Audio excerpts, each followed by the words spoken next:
Marvel messed up by letting someone like me know what the title of Spider-Man 4 is, because Spider-Man Brand New Day, I know exactly what's gonna happen and I know every single cast member. The main villain, I know it. Yeah, that's right, City Sink, I know exactly who she is and I cooked. I knew it from the jump. And I'm just so happy they're going in this direction, man, because Spider-Man really needs something to be. But here's everything you need to know about Spider-Man Brand New Day and my theories, because me and you, we gotta talk about it. But before we get to Brand New Day, we gotta go to One More Day, which is a very infamous Spider-Man comic storyline where instead of Peter and MJ getting a divorce, and in order to save Aunt May's life, who caught a stray bullet from one of Kingpin's goons, he decides to make a deal with Mephisto. And in return for saving Aunt May's life, he gives Mephisto his marriage with MJ. Ha! Which I think we can all agree is ass. Like, first of all, Mephisto, you're weird for that. But this storyline was loosely adapted in No Way Home, mainly the part where him and MJ basically break up and forget about each other. But now we fast forward to Spider-Man 4 being titled Spider-Man Brand New Day, brand new logo, and I got a bunch of gossip, panic, rumors in the street. We're lucky. Spider-Man Brand New Day. To rectify the mistakes of One More Day, we got Brand New Day, which in and of itself was a fresh start for Peter Parker Spider-Man. No one knew his secret identity. It dived much more back into that classic Spider-Man that we all know and love. Life struggles, Daily Bugle struggles, and of course a whole lot of drama with a whole lot of new cast of characters. Now, this is where things get really interesting for this movie, because if it follows anything from the Brand New Day storyline, we gonna have some peak. And also, I think I know everyone that's gonna be in this movie. Now, let's pick up with a flashback to a few weeks ago where we got a report that Marvel Studios was looking to cast a couple of roles. One casting call was for a male, early 20s, and was described as a resourceful young man. Now, my mind goes to two people, but within the context of Brand New Day, I feel like it's gotta be Harry Osborn, given that Brand New Day reintroduced Harry after a while. And if Zendaya and Tom Holland had it their way, their choice to play Harry Osborn in the MCU is Timothée Chalamet. Chalamet! I mean, yeah, that's a cool casting, but I highly doubt that Timothée Chalamet would want to play second fiddle to Tom Holland. That is a superstar. That's Lisa Nalgaib. But also, look at me. When you said Spider-Man said no, you meant you said no. You're a fraud, Spider-Man.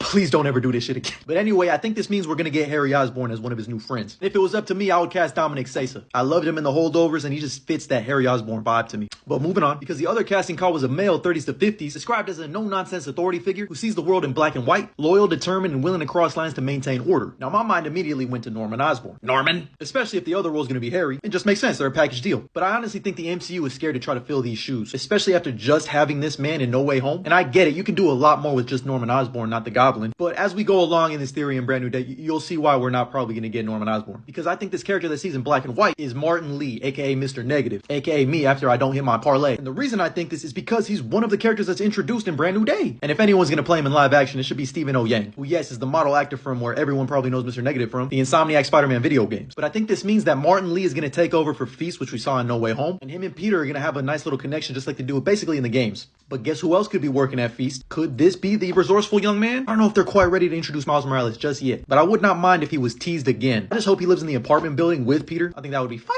But regardless, I think this means we're getting Martin Lee, which also means that report about it being the Chameleon is bullshit, which is kind of a bummer because I'm not gonna lie, having the Chameleon be the main villain whose whole shtick is about stealing identity